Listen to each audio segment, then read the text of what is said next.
தாவேக தலைவர் விஜய் தமிழ்நாட்டு மக்களின் நம்பிக்கையை இழந்துவிட்டதாக மனிதநேய மக்கள் கட்சித் தலைவர் ஜவாஹிருல்லா விமர்சித்துள்ளார்.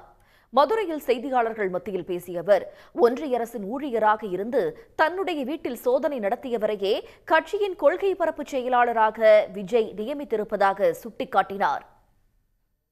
தாவேகாவை பொறுத்த வரைக்கும் அவர்கள் இப்போதான் கட்சியை ஆரம்பிச்சிருக்காங்க.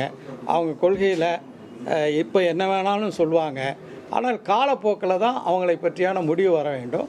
இப்போ இது போன்ற புதிதாக வரக்கூடியவர்கள் மறைமுகமான ஒரு அஜெண்டாவோடு அவர்கள் வருகிறார்களா அப்படிங்கிற ஒரு நிலைப்பாட்டை கொண்டு வரக்கூடிய செயலில் இருக்கும்.